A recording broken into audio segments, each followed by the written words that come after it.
ప్రభు నామానికే మహిమ కలుగునుగాక. కూడి వచ్చిన మీ అందరికీ, కర్మిల ఆత్మీయ సహవాస సంఘ విశ్వాసులందరికీ మన ప్రభువును ఆయన ప్రియ కుమారుడునైన యేసుక్రీస్తు వారి శ్రేష్టమైన నామంలో శుభములు మరియు అందరికీ వందనాలు. దానియేలు గ్రంథం 12వ అధ్యాయాన్ని మనం ధ్యానం చేసుకుందాం. దానియేలు గ్రంథం 12వ అధ్యాయం. ఇందులో ముఖ్యమైనటువంటి అంశం ఏంటంటే అంత్య దినములను గూర్చిన దర్శనం. అంత్య దినములను గూర్చిన దర్శనం. ఇందులో మొదటి 4 వచనాల్లో ఇశ్రాయేలీల విమోచన మనం చూస్తాం. ఇశ్రాయేలీల విమోచన. ఒకసారి 4 వచనాలు చదువుదాం. ఆ కాలమందు నీ జనుల పక్షమున నిలిచినట్టి మహా అధిపతియగు మిఖాయేలు వచ్చును. అప్పుడు నీ జనులు రాజ్యముగా కూడిన కాలం మొదలుకొని ఈ కాలము వరకు ఎన్నటికీ కలుగునంత ఆపద కలుగును.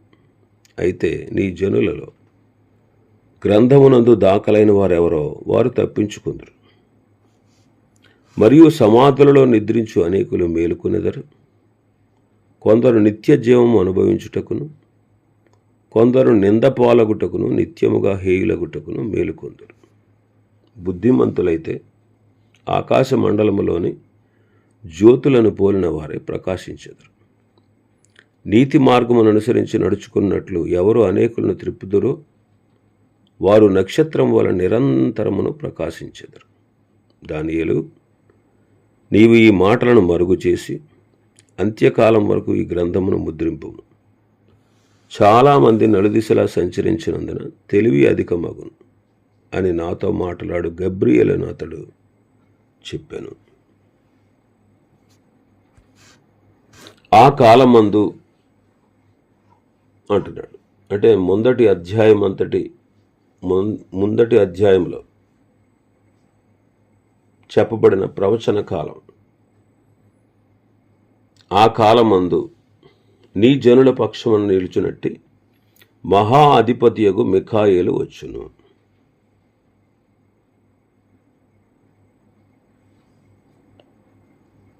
ఈ మిఖాయేలు 10వ అధ్యాయం 13వ వచనంలో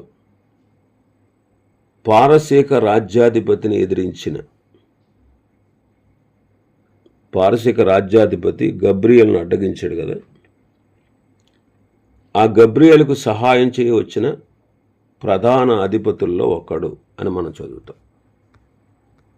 10వ అధ్యాయం 13వ వచనం. పారసీకుల రాజ్యాధిపతి 21 దినములు నన్ను ఎదిరించెను. ఇంకా పారసీకుల రాజుల సముఖమున నేను నిలుచుచుండగా ప్రధానాధిపతులలో మిఖాయేలును ఒకడు నాకు సహాయం.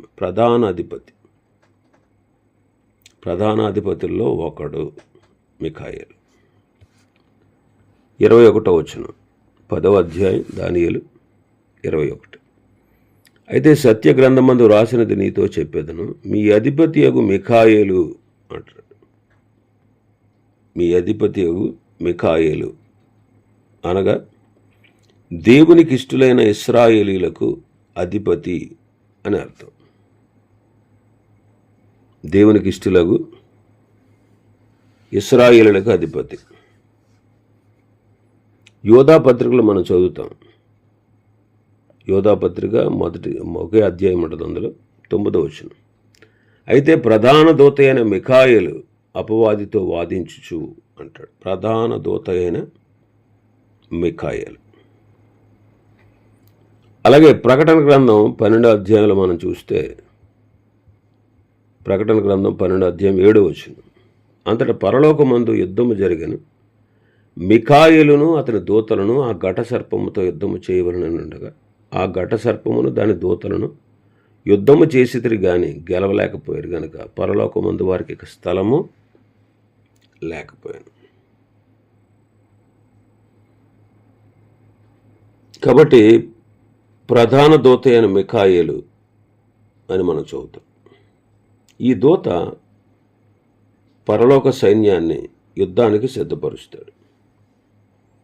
అందుకే ప్రకటన 12లో మనం చదువుతాం, పరలోకమందు యుద్ధము జరిగింది, మిఖాయిలు అతని దూతలు ఆ ఘట సర్పముతో యుద్ధము చేయవలనని ఉండగా ఆ ఘట సర్పము దాని దూతలు యుద్ధము చేశారు, కానీ వారిని గెలవలేకపోయారు. కనుక పరలోకమందు వారికి ఇంకా స్థలము లేకపోయాను. ఘట సర్పము క్రిందకు పడద్రోయబడిన. మరి ఇప్పుడు అదేం చేస్తుంది అంటే, దేవుని కుమారుని కనిన ఇశ్రాయేలు జనమును నాశనం చేయడానికి తన శక్తి కొలది ప్రయత్నిస్తాడు. 9వ వచనంలో, ప్రకటన 12:9. కాగా సర్వలోకమును మోసపుచ్చుచు అపవాది అనియు సాతాననియు పేరు గల ఆది సర్పమైన ఆ మహాఘట సర్పము పడద్రోయబడిన. అది భూమి మీద పడద్రోయబడిను, దాని దూతలు దానితో కూడా పడద్రోయబడిరి.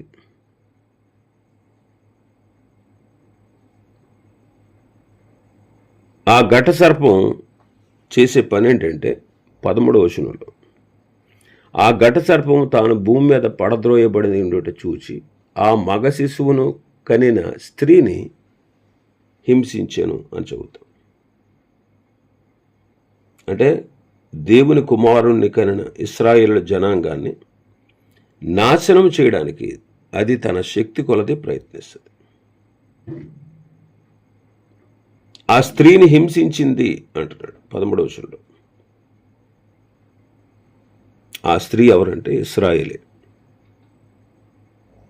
ఇశ్రాయేలులో నుండే, ఇశ్రాయేల్ జనాంగంలో నుండే విమోచకుడు వచ్చాడు. ఆ జనం మీద సాతానికి చాలా ఆగ్రహం అన్నమాట. వారిని నశింపచేయడానికి తన శక్తి కొలది వాడు ప్రయాసపడతా ఉన్నాడు. ఆయా ప్రవచనాల ప్రకారం, ఆయా గ్రంథముల్లో ఉన్నటువంటి వాక్యాల ప్రకారం ఇది వరకు మానవుల కార్యముల యందు దేవదూతలు ఎలా పాలుపుచ్చుకున్నారో అలాగే ఇప్పుడు కూడా జరగవలసి ఉంది. ఈ గొప్ప కార్యముల యందు దూతలు పాలుపుచ్చుకుందురు అని మనం నమ్ముతున్నాం. ప్రధాన దూత అయిన మిఖాయేలు దేవుని ప్రజల పక్షముగా నిలుచుట, వారికి జయమును కలిగించుట మనం చూస్తున్నాం. ఈ పోరాటం కొరకే దేవుని యొక్క శక్తిని, దేవుని యొక్క అధికారాన్ని వాళ్ళు పొందుకున్నారు. ఇంకా మొదటి వచనంలో మనం చూస్తే మన భాగంలో, అప్పుడు నీ జనులు రాజ్యముగా కూడిన కాలం మొదలుకొని ఈ కాలం వరకు ఎన్నటికీ కలిగినంత ఆపద కలుగును.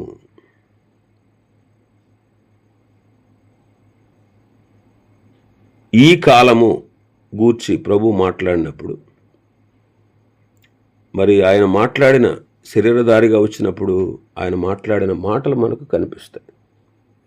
మత్తయి సువార్త 24:21, లోకారంభం నుండి ఇప్పటి వరకు అట్టి శ్రమ కలగలేదు, ఇక ఎప్పుడునూ కలగబోదు అన్నాడు.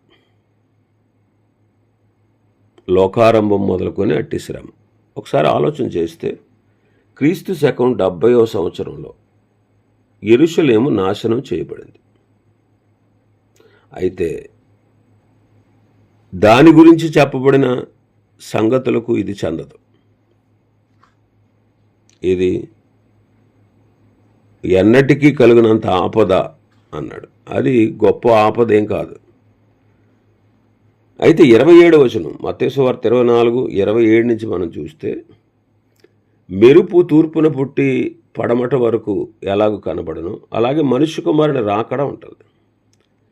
పీనుగు ఎక్కడ ఉండునో అక్కడ గద్దల పోను. ఆ దినములో శ్రమ ముగిసిన వెంటనే చీకటి సూర్యుని కమ్మును, చంద్రుడు కాంతినివ్వడు, ఆకాశం నుండి నక్షత్రములు రాను, ఆకాశం అందరి శక్తులు కదిలింపబడును. అప్పుడు మనుష్య కుమారుని సూచన ఆకాశమందు కనపడను. అప్పుడు మనుష్య కుమారుడు ప్రభావముతోను మహామహిమతోను ఆకాశ మేఘారుడే వచ్చుట చూచి భూమి మీద ఉన్న సకల గోత్రముల వారు రొమ్ము కొట్టుకుంటారు. ఎందుకంటే ఇక్కడ చెప్పబడిన ఎన్నటికీ కలిగినంత ఆపద కలిగిన వెంటనే మనుష్య కుమారుడు ప్రత్యక్షమవుతాడు. అంటే క్రీస్తు రెండవ రాకడ జరుగుతుంది. అది 7 ఏండ్ల మహాశ్రమను సూచిస్తూ ఉంది. ఆయన ఆకాశ మేఘారూఢుడే వస్తాడు. ఆకాశ మేఘారూఢుడే వస్తాడు. అయితే ఇక్కడ మన భాగంలోకి వస్తే మొదటి వచనంలో, అయితే నీ జనులలో గ్రంథమునందు దాఖలైన వారెవరో వారు తప్పించుకొందురు అంటారు. గ్రంథమందు దాఖలైన వారెవరో వారు తప్పించుకొందురు అంటారు. అంత భయంకరమైనటువంటి కాలంలో వారు ప్రవేశించవలసి ఉంది ఇశ్రాయేలీయులు. అలాంటి శ్రమలలో కూడా గ్రంథమందు దాఖలైన వారెవరో వారు తప్పించుకుంటారు, వారు విడుదల పొందుతారు అని ఇక్కడ చూపించబడతా ఉంది. మత్తయి సువార్తలో మనం అదే చూస్తాం. ప్రవక్త అయిన యెషయా గ్రంథంలో కూడా అనేకమైన ప్రవచనాలు ఉన్నాయి. కాబట్టి జనులలో గ్రంథమందు దాఖలైన వారెవరో వారు విడుదల పొందుతారు, వారు విడుదల పొందుతారు అన్నది. కాబట్టి ఈ గ్రంథము ఏదో మనకు తెలియదు. ప్రకటన గ్రంథం 20వ అధ్యాయం 12వ వచనం, మరియు గొప్పవారేమి కొద్దివారేమి వృద్ధులైన వారందరూ ఆ సింహాసనం ఎదుట నిలువబడినట్టు చూచితిని. అప్పుడు గ్రంథములు విప్పబడెను, మరియు జీవగ్రంథముకు వేరొక గ్రంథము విప్పబడెను. ఈ గ్రంథములందు రాయబడిన వాటిని బట్టి తమ క్రియల చొప్పున మృతులు తీర్పు పొందుతారు. ఈ గ్రంథమందు గ్రంథాలు విప్పబడ్డాయి అన్నాడు. జీవగ్రంథంతో పాటు గ్రంథములు విప్పబడ్డాయి. జీవగ్రంథం విప్పబడింది. ఆ గ్రంథములు యందు రాయబడిన వాటిని బట్టి వారి క్రియల చొప్పున తీర్పు తీర్చబడ్డాయి. అంటే మనుషుల యొక్క క్రియలు దేవుడు తన గ్రంథంలో ప్రతి ఒక్కని గురించి రాసి ఉంచుతాడు. ఇక్కడ ఈ పుస్తకాన్ని, ఈ గ్రంథాన్ని గురించి మనం చూస్తే నిర్గమకాండం 32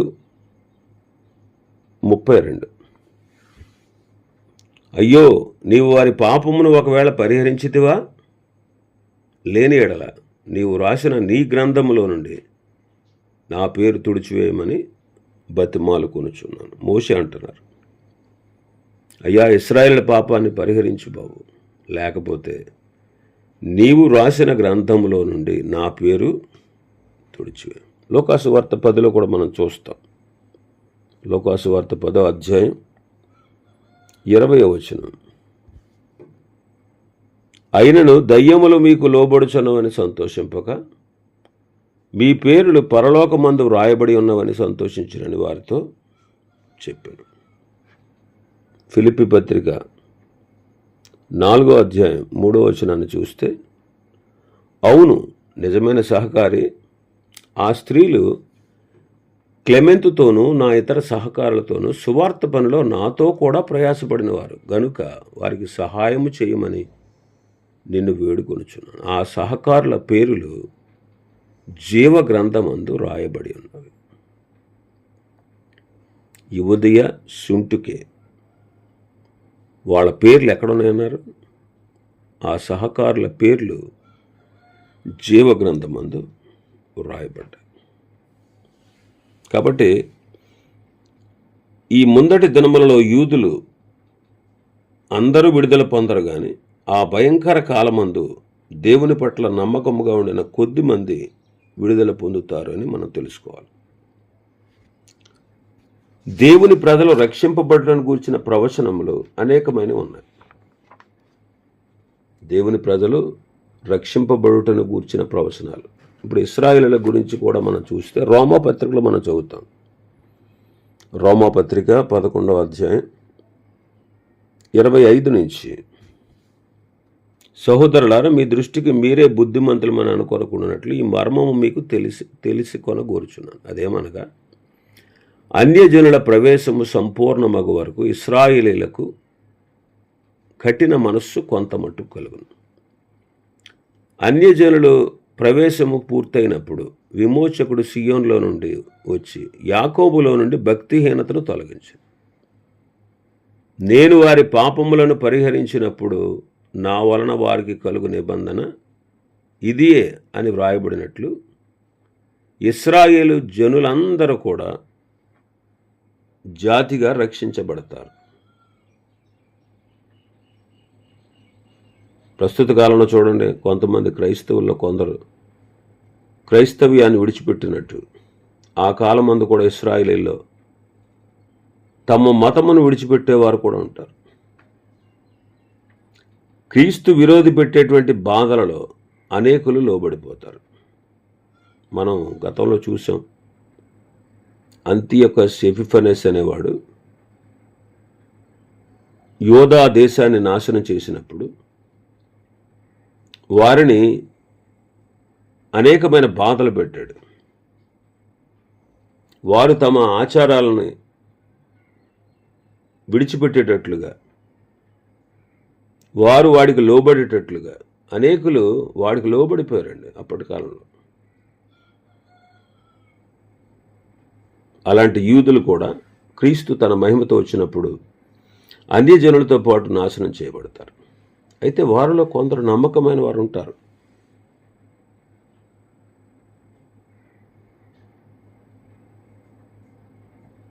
ఆయన శరీరధారిగా తిరిగి వచ్చినప్పుడు, రెండవసారి వచ్చినప్పుడు ఇశ్రాయేలీయులు తెలుసుకుంటారు ఆయన గురించి.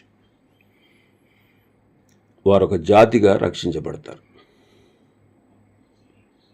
అందుకే ఈ జనులలో, నీ జనులలో గ్రంథమునందు దాఖలైన వారెవరో వారు తప్పించుకుంటారు అన్నాడు. 2వ వచనాన్ని మనం చదివితే, సమాధులలో నిద్రించు అనేకులు మేలుకొందారు. కొందరు నిత్య జీవం అనుభవించుటకు, కొందరు నిందపాలగుటకు, నిత్యముగా హేయులగుటకు మేలుకొందరు. పునరుత్థానాన్ని గూర్చి ఇది సూచిస్తూ ఉంది. దేవుడు తన ప్రజలైన ఇశ్రాయేలును, ఇది పునరుత్థానం గురించి చెప్పబడింది, అది కరెక్టే. మరొక కోణంలో ఆలోచన చేస్తే అది దేవుడు తన ప్రజలైన ఇశ్రాయేలును పూర్వస్థితికి తెచ్చుటను కూడా సూచిస్తూ ఉంది. ఇశ్రాయేలు ప్రజలని మరలా పూర్వస్థితికి తీసుకురావడం కూడా సూచిస్తూ ఉంది. యెహెజ్కేలు చూచిన ఎండిన ఎముకల గల లోయ దర్శనం ఇశ్రాయేలు యొక్క భూత భవిష్యత్ కాల పరిస్థితులను చూపినట్టు ఉపమానమని మనం గ్రహించాలి. యెహెజ్కేలు తన ప్రవచన మందలి ఉపమానమును మనసులో ఉంచుకొని అది మనం జాగ్రత్తగా చదివితే ఇశ్రాయేలు జనాంగంగా మరలా వాళ్ళు పునరుద్ధరించబడటాన్ని సూచిస్తూ ఉంది. ఇప్పుడు మొదటి వచనంలో రాయబడిన ప్రకారం ఆ గ్రంథమందు ఎవరి పేర్లైతే రాయబడ్డాయో వారందరూ నిత్య జీవానికి రప్పించబడతారని, రాయబడిన వారందరూ కూడా నశిస్తారని మనకు కనబడుతోంది. చనిపోయిన వారు సజీవంగా లేవడం గురించి కూడా మనం చూస్తాం.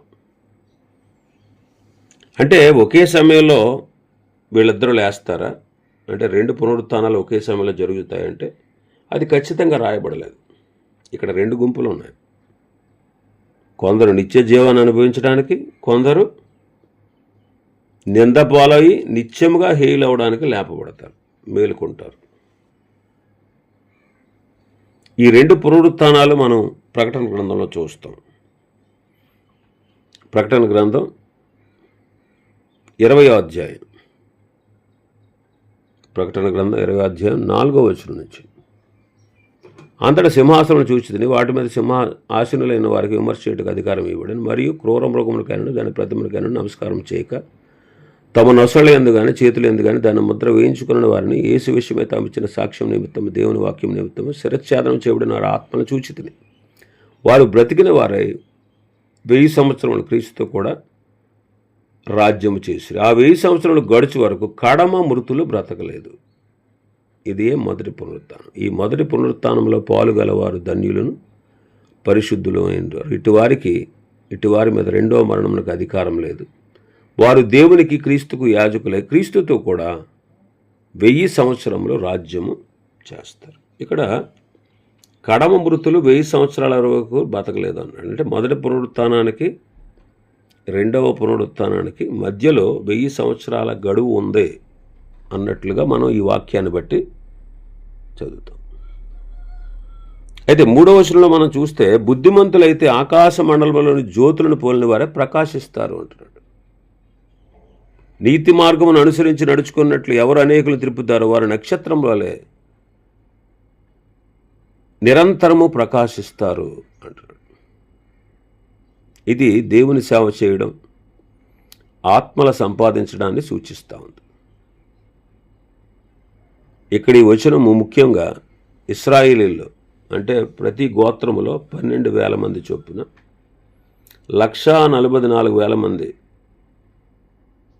వారితో ఈ సమూహంతో సంబంధం ఉన్నట్టు మనకు కనబడుతుంది.